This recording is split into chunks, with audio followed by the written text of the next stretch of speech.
Hey, how are you? So if you couldn't guess, today's video is going to be an unboxing because I got my brand new Janome Skyline S9 and I'm very excited, and I just got it in and I've been excited and really tempted to open it, but I decided to wait and do it for you guys here so we would do a video. I've never done one like this before, so hopefully you enjoy this. If you do, please go ahead and click subscribe. Don't forget to also hit the like button and the little notification bell so you know when I upload new videos. I can't wait any longer. Let's get into this. So let's talk a little bit here. Sorry about all that noise. If you are new to the channel or if you didn't know, I am a Janome Maker. And what that means is that I work with Janome to post and talk about their machines, and in exchange for, for talking about them and promoting them, they also promote me. And I get a new machine every few years that I can make my videos and do promotions and different things with. So I have had a Janome, I want to say since like 2012 maybe. It's been so long I don't even remember. But I've had a Janome for a while. And so the relationship kind of worked out nicely because I already had one of their machines and I knew I already liked their company. And actually I think at that point I already had like 2 machines, maybe more. So I was able to join, get this plastic out of the way, I was able to join the Maker team, and it's been a really fun experience for the last 3 years, I think. Actually, what year is it? 4 years. It's been almost 4 years. I have been working with them as a maker, and I have a 15,000, which is an embroidery machine, and also a sewing machine. I'm sure you guys have seen it if you've watched any of my videos. I have talked about it, and I do talk about it on social media. So that is the machine that I had, and this is my new replacement. So because this is so giant and I can't get into the box, it was hard enough getting it on the table. I'm going to put it on the floor so that I can get this machine out and we can take a look for the first time together.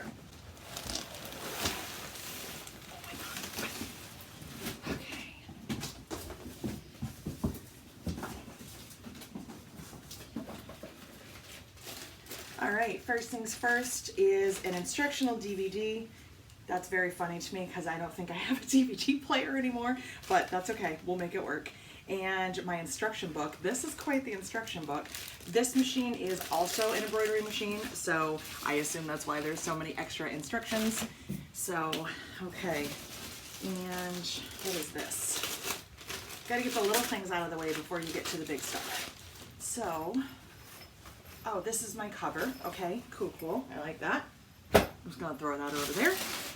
And a knee lift, always good. Do you use a knee lift? Because I cannot live without one. Unless I'm using my machine that has the automatic foot. Otherwise, I have to have a knee lift. So, all right. Oh, look at all this stuff. Well, from experience, I know that this is the embroidery unit. I don't know about other machines, but the Janome embroidery unit is usually pretty large like this, and it clicks onto the back of the machine. So far this is very reminiscent of my 15,000. Be very gentle with that. I've got feet, cords, plates, a magnifier, always good to have. So I got all those goodies. I think we might almost be at the machine. Oh, here she is. All right, foot pedal. Always important to have a foot pedal. Let's see. Oh, some interfacing to play with, or not interfacing, stabilizer. So that's fun. And accessories for the embroidery unit. So I've got some hoops here, different size hoops, and another case. I'm not sure. I'm not going to open this one. I'll get to that in a minute. I'm going to put these right here. And time for the machine. Oh, ow, I just got shocked. Okay, so, all right, so here is the machine. Very pretty, very sleek and slim. This one is definitely smaller than my 15,000. I'm looking at that one right over there. It looks like it's probably about the same size as my HG9. Not too bad, much lighter once it's out of the box.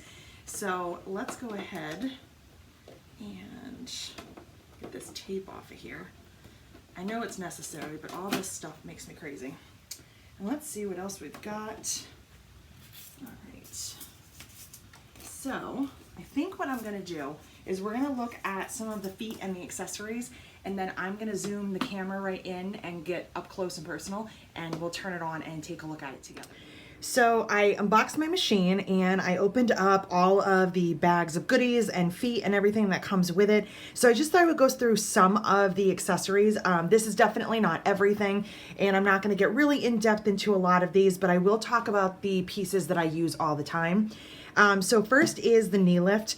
If you have a knee lift for your machine and have not tried it out, I highly suggest that you do. It makes it so much easier. You don't have to move your hands to lift your foot, and you know, if you're trying to move your fabric around or do anything, it works really nicely. And this might sound like a silly tip to somebody, but this was something that I personally did not think about. I was trying to use my knee lift the first time I ever had one, and also sew with my same foot. So I use my right foot, just like a lot of us do. And it was hurting my hip, and I was sitting super awkwardly. And a friend of mine said, well, why don't you just sew with your right foot, or do the knee lift with your right foot and sew with your left? And I was like, why have I never thought about that? So once I started doing that, I exclusively sew with my left foot, even if I don't have a knee lift. So just one of those weird things that I never thought about. So this machine has a knee lift. I haven't turned the machine on yet to know if it has an automatic foot, if it raises up and down, but we're gonna find that out very shortly. A couple of the other things here, there is a cloth guide. I'll be honest, I've never used one of these and I really want to try it, so I'm probably going to try this out. It just kind of, you know, pops into the machine and helps you to guide your fabric, so maybe we'll try that out. It also has a straight stitch plate. And the reason it's a straight stitch plate, you can see that there's 3 separate holes here, including one right in the center, instead of the long open hole that's in the other plate that's on the machine. This plate is going to be for, again, straight stitching, where the other plate can accommodate like zigzag and satin stitches and different things like that. There's also an extra bobbin case, excuse me. This is for embroidery, and this one is marked in yellow where the other one is red, so they give you that as well. There's also, here's a few things that I'm probably not going to use too much, but maybe I will play around with them a little bit. As a bag maker, I don't get into a lot of these feet because they're really more for garment making, but you never know when you're going to put a button in. And this is a buttonhole foot that also has a stabilizer plate here. It's so big. It's just always so funny to look at this compared to the regular feet. And then there's also our darning foot. And a lot of people use this for quilting. I don't do too much free motion quilting, but you know, it's always nice to have it just in case. Who knows if I'm gonna get that itch and wanna try it out. Extra bobbins, always a good thing, and I have tons of Janome bobbins in multiple colors.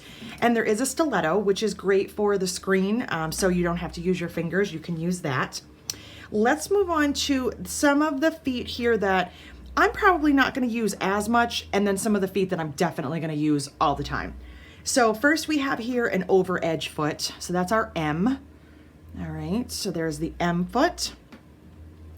There's also a button foot. Again, I don't put a lot of buttons on, but always good to have those things just in case. Who knows, you know, things change. I might decide I want to put a button in something. I've also got here these are free motion feet. So this is the QO for open, and this is the QC for closed. So again, free motion quilting feet.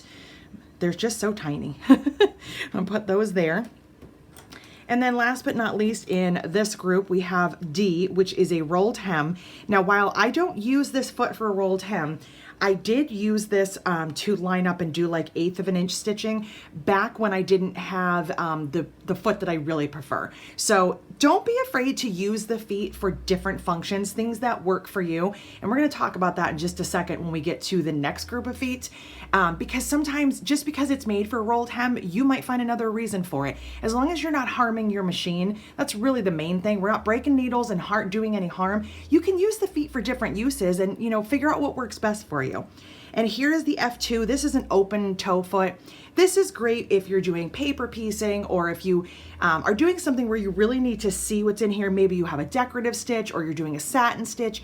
But just because that's what it's for, maybe lining up the needle in certain places here gives you the desired top stitching that you want, or, you know, helps you to sew a different size stitch or seam allowance. So play around with your feet and see what you have, because all of you have tons of feet that come with your machines. And if you're like me, you kind of forget and you just use the same ones over and over.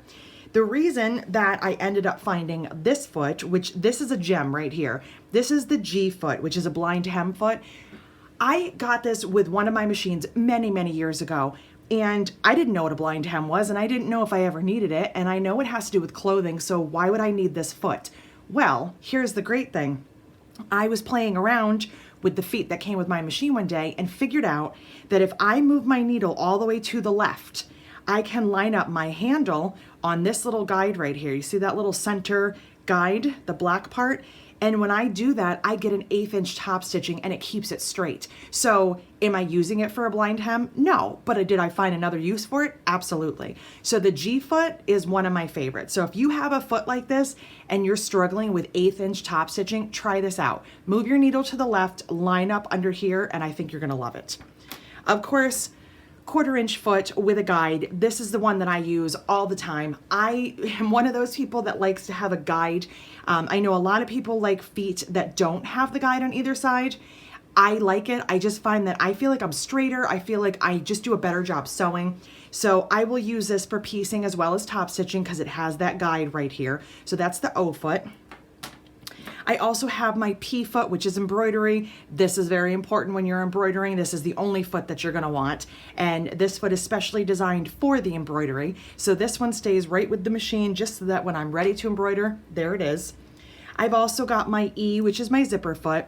Over the years, I have gone back and forth in loving and hating zipper feet. Sometimes I absolutely love them and I pull this out and use it. Other times I just am frustrated because I'm not having the best results. And so I'll go back and use my 1/4 inch foot or my open toe foot.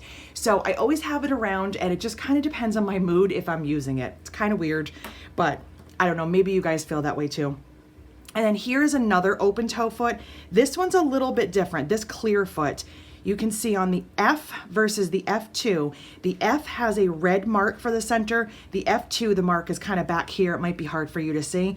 The F2 is totally open where the F is clear, but not completely open. They work very much the same. It just kind of depends on which is easier for you to see and which one you like, but they're both clear feet and they're both great to have around. Now, one of the great features of this Janome machine, and I've had this on a few of my Janomes, is they have what they call their dual feed system. So if you are not familiar with that, or if you're not familiar with what a walking foot does, a walking foot guides your fabric through at the same time as your feed dogs so that you're not having any shifting. If you've ever heard or noticed or tried out, excuse me, if you've ever had anyone tell you that if you're doing, let's say, a border on your quilt and the piece itself and the quilt top, they're not quite even together and one of them's a little bit fuller, they always tell you to put the fuller part on the bottom because the feed dogs are pulling the fabric through. So it's helping to ease that in. Where a walking foot has that ability to feed it at the same time. So you're not having your fabric moving at different speeds. It helps keep things even. It helps to not stretch your fabrics. So what Janome has is their dual feed. And this machine actually comes with two. We've got our regular dual feed and we've got the twin dual feed. And you can just see they look very much the same from this angle, but they are wider. This one, the twin, is obviously wider than the single. And in using these, I'm gonna pop this off so you can see. If you see this little part right here that kind of has grooves, that along with the feed dogs, which are under and part of your machine, that is what helps to guide your fabric through at the same pace. And what I love about these versus a regular walking foot is great in purpose, in theory. I love what it does, but it's not always the easiest to line up because you don't have options. Most of your walking feet kind of look like this. They just have a single foot in the center. There's usually a slit here. You have the option to move your needle, but it's not always easy to line up and figure out where your seam allowance is. The Janome foot comes with that, but it also has the ability to change out. So let's say that I'm putting in a zipper, and we all know that zippers can be tricky sometimes and want to move around. This has its own dual feed zipper foot. So the regular zipper foot is E. This one has an E and a D, the D for dual feed. But can you see how they look exactly alike? So on the small one, I have both of these options right here. And on the wider foot, this I think is pretty great. I have this option right here that has the clear plastic in the front. This is the A, it's the AD for dual feed. So I've got that option right here, but I can just pop that right off. And I also have this one. This is the U, and always easier when you're not trying to hold it up in front of a camera. There we go. This one gives me very similar look to the A foot, except I don't have all that clear plastic in the middle. I have a much larger open area where I can see, kind of like the two clear feet compared to each other. But the best one is this one right here, for me anyway. This is the OD, so this is the 1/4 inch foot with a guide for your dual feed. So when you want to do a 1/4 inch and you want everything nice and even, which I definitely find is more helpful when I'm quilting than bag making, but sometimes it definitely helps, like if you're putting in a pocket or something like that. This one is great because it has the guide on it.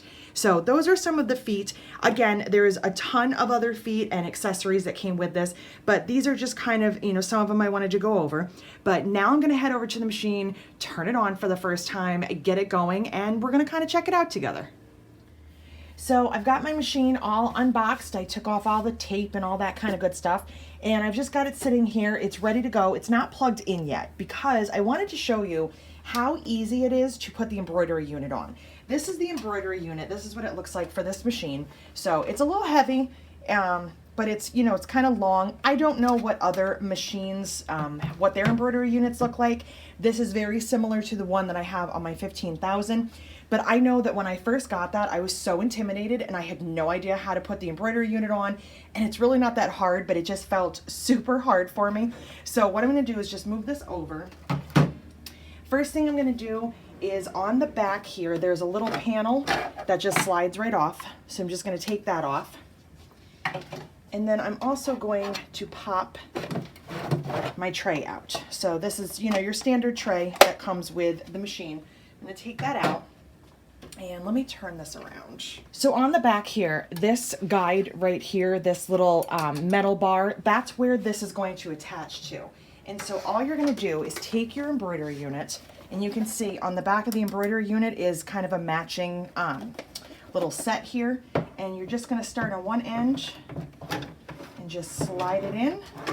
Slide it until it clicks. There's a little part right here that clicks, and now it's in place, it's not coming off. And then I can turn my machine around, and that just stays right there. And I don't have to take that off when I'm doing any of my regular sewing. I can completely leave that on. So if I want to go back and forth, if I'm doing some embroidery today and tomorrow I want to do some regular sewing, I can do that. I don't have to do anything with the machine. Is the other great part about this is that this piece right here can go back on. So I don't have an extension table for this particular machine. I'm sure I will get one, but I can put that right on and I still have all that surface, because I don't know, I find it super awkward to try and sew like this unless I'm using the free arm itself. I just think it's a little bit awkward. So I can pop that back on. My embroidery unit stays on, this stays on, everything is good. I just have to tuck this piece away. This is the little back cover plate, but I don't need that since the embroidery unit is on. All right, I'm all plugged in and ready to go. I'm gonna turn my machine on, give it a second to warm up. Sometimes the computerized machines kind of need a minute to wake up. So under here, nothing fancy, pretty much the same as all of our other machines. We have our bobbin winder, the thread spool right here. You can also put a thread, a post right here if you want, a spool post. Up here is all of the available stitches, and I don't know about you guys, but I am terrible about using all of these. Like, I know that they're here, but I just end up using a straight stitch for pretty much everything I'm doing. But if you don't have an embroidery unit, or if that's not something you're interested in, you always have these really cool options up here. You just kind of have to remember to use them. And a couple times a year I'll get excited and I'll start playing around and adding some decorative stitches, and then I just kind of forget about it. But that's just me. I don't know about you guys. If you're really good at using them, or you have some, you know, some places that you love to use them, tell me. Leave it in the comments. Like, I would love to know what you're doing with your decorative stitches. So let's take a look at the screen. Now, I have never played with this machine. I have never used it. This is literally the first time that I'm taking it out of the box. I don't know where anything is, so let's play around together and see. Let's see if it's easy. If it's like all the rest of my machines, I'm sure it will be. So we've got, obviously, home. Home gives us some different stitch options. Okay. Here, I'm guessing this is going to be for switching to my embroidery. Yes, it is. And it's telling me that the carriage arm is not open. So I'm just going to close that out. Now, the carriage arm is the part that we just put on back here. And on the side over here, kind of behind where the plugs are, you kind of just push a button and it pops that open. So I don't know if you can see that, but back here, now my arm is open, and I can, well, it's going to hit the wall. Let's move that forward. I just open it just like that. And then when I switch and I say, okay, now it's going to kind of start moving stuff around and doing its thing because it needs some room to work. So now it's ready. And here's my folder where I can look at some of the designs. Ooh, Anna Maria has her own designs in here. Well, that's cool. I don't know. I'm a big fan. So, oh, cool. There is some really neat things in here. Okay, it's telling me what size hoop to use. Oh, these are like cross-stitch designs. Okay, I'm definitely going to be playing with that later. Very cool. All right, I'm going to, this is a whole video in itself. So I'm going to go back to here. I'm going to say, okay, it's going to put the carriage unit where it wants to go. There we go. And back to sewing. So now I can shut this. And there we go. Just press that little button on the side. There's like a little lever. So now I'm back into regular stitches. It knows what foot is on. This is the A foot. That is what is on right now. So that foot is an open, it's got clear guides in the front. And that it kind of looks like the dual, actually does look like the dual feed. That was kind of obvious. But this is going to be for a lot of stitches. You can do some zigzag, some satin stitches, different things. So that's ready to go. I've got a bobbin in here. I did not wind one yet, but I've got all of these stitches here. So if this is anything like my other machines, I will probably be using stitch number 4 a lot. Stitch number 4 moves my needle all the way to the left. Actually, it's at 0.5. I can go over a little bit more if I want to, but the 0.5 with the G foot, awesome. Awesome top stitching. This one right here. And so I would switch this foot out. Gives me great top stitching on my handles. There's also this right here, number 3. That's a locking stitch. It locks when you start and stop, which is pretty cool. I don't use that very much, but it's always a nice option, especially for quilting and piecing like that. I like it. Not as much in bag making. We've got our stitch length and width down here.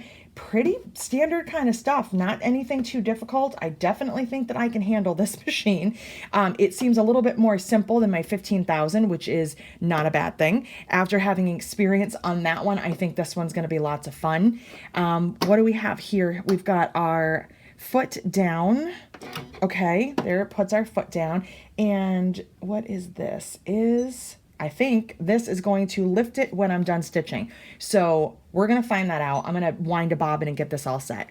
We've got scissors. I cannot live without them. Once you've had them on a machine, it's really hard to live without them. Needle up and down. Always have my needle in the down position. Locking stitch, back stitch, and the start stop button, which is going to be important for embroidery. So let me grab a spool of thread and take this bobbin out here, lift this foot back up, and let's get that all wound and ready to go and try it out. Let's just do a few stitches. Okay, so I wound a bobbin, pretty standard. Whenever you're winding a bobbin, obviously just follow the path that they have for the bobbin. Most of my Janomes are pretty much the same. There's just a little bit under here, and then you go around to the bobbin to wind it. Pretty simple. The Janome bobbins do have this little click like on the bobbin winder. So you want to turn your bobbin until it clicks. This is something new that I found out. I probably knew this or should have known that, but I didn't. But when you turn your bobbin in here, it will click into place and it's ready to go.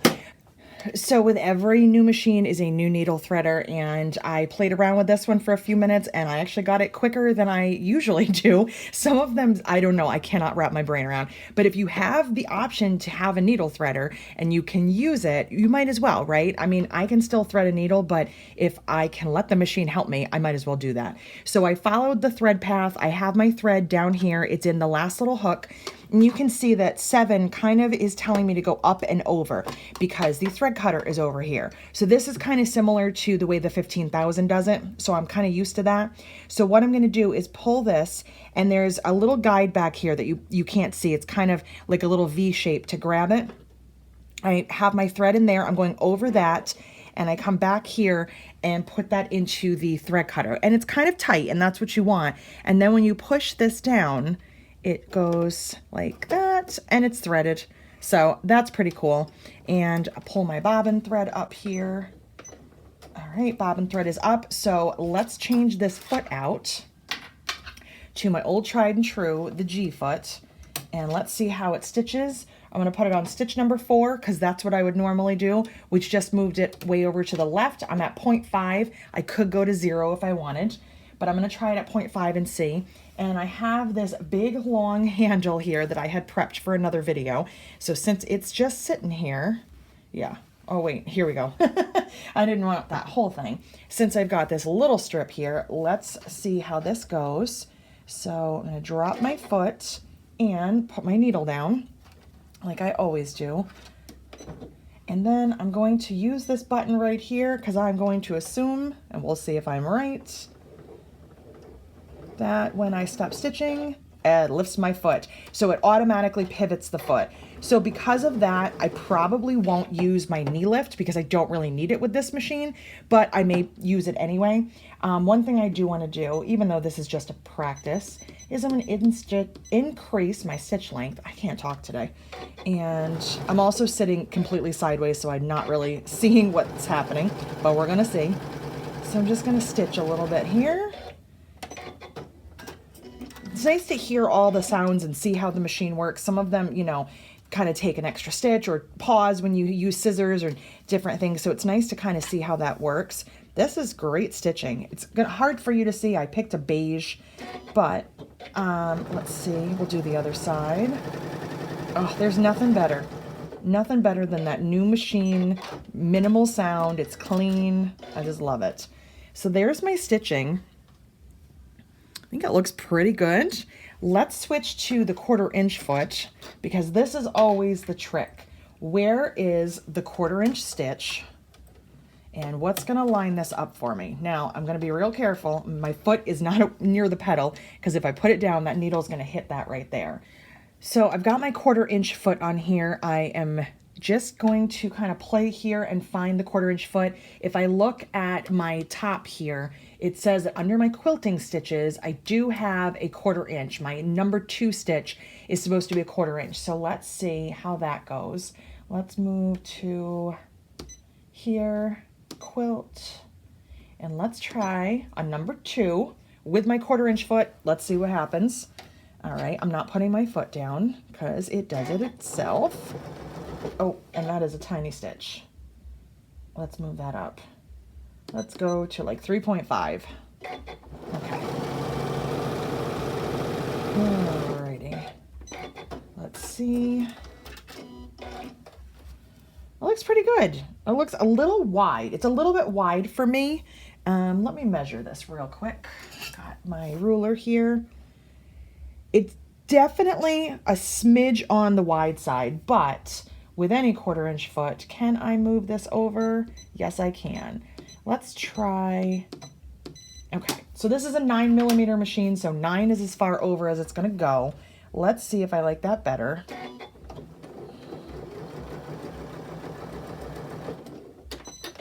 Oops, sorry. I get too excited and hit the buttons too fast. that looks better. That looks a lot better. So the 1/4 inch at the 8.3 setting is fine for top stitching, like especially in a wide handle. This is 1.5 inches, but I think for piecing and for smaller handles, I think I would rather move that over. So that was easy. All right, well, it is time to test, I think, what is going to be one of the most important things about this machine. For me, that is going to be, can it sew through cork? And how many layers can it get through? Because that is always an important thing when it comes to making bags. I make the majority of my bags out of cork. I have a little scrap right here that I'll be playing with today, but I have lots of cork. I sell it on my website, and I make pretty much every bag I make out of cork, or at least with a combination of cork and fabric. So since this is a domestic and it's not a heavy duty machine, it should be able to sew through cork. Cork is actually very easy to sew through, but how many layers can it sew through? So let's give it a test. What I've already done is I put in a new bobbin with a 40 weight thread. I also changed my top thread to a 40 weight. That is usually the minimum that I would use for bag making. Sometimes I do go to a 28 for top stitching, but I find that a 40 is really good for piecing as well as some top stitching. I also changed my needle. I'm not sure what the needle was that was already in here because it's the one that came with the machine. So just to make sure that everything was set up and in my favor and ready to go, I did change my needle to a 9014. I would prefer a top stitch or a microtex needle, but all I had in the studio was a universal, so that's what we're gonna go with. So I'm gonna take my piece of cork here and I'm just gonna sew a few different layers. We're gonna see how it sews. Now, again, I am sitting on the side. It's kind of awkward, so I'm probably not going to do a lot of straight stitching. It's going to be as straight as it's going to be, but I'm kind of sitting a little awkwardly here. But let's go ahead and test it out. Just a single row of top stitching. I did also turn off the feature over here to automatically pivot my foot. I just find that I like it better, especially when I'm doing that last bit of top stitching around a bag, that I don't have that on, because then it doesn't move around a lot. Is it necessary right now? No, but I just decided to do that anyway. So, all right, single row. This is an electric blue, wow. But that looks great. My tension is good. So if I was doing a handle, I would have this folded in half. Let's do 2 layers and see how it looks. Actually, I'm gonna do it over here so I can keep folding it. So 2 layers, let's see. Hopefully no skip stitches, everything works out nicely. All of my domestic machines from Janome have sewn through multiple layers of cork with no issue, so I don't see this one having any problems, but it's new to me, so I wanna try it out. 2 layers, still looking awesome. Let's go for 3. 3 layers of cork. I do some of my handles that way because I kind of like how that looks. So let's go ahead and try 3. Looking good. No skip stitches. This is the most crooked seam I have ever sewed in my life. So sit properly in your chair and sit in front of your machine like a normal person. I am not. That looks awesome. There's my 3. Let me hold that up close. So right here was 2, right here was 3. It looks good. Let's do 4, because if I am sewing my handle onto a piece of hardware, I'm gonna need to get through 4 layers. So let's see what happens. On the edge here is going to be 4. All right, I just keep dropping the foot because I can't really see where I'm lined up that well from the angle I'm sitting at. And I'm trying to stay on the cork. All right, that is smooth. I can hear how nice it is. 4 layers. 4 layers right here by my thumb. Looking pretty good. All right, so those are just some of the real basics of this machine. I'm super excited. I cannot wait to really play with this and play with the embroidery. For now, I think I'm just going to play around and just see what happens, and I'm definitely going to start working on some videos with embroidery. I've got some new hoops to play with. I've got my new machine, so I'm going to be here kind of preoccupied with this lovely machine. If you have any questions or if there's anything you'd like to see, leave it in the comments. Don't forget to hit subscribe.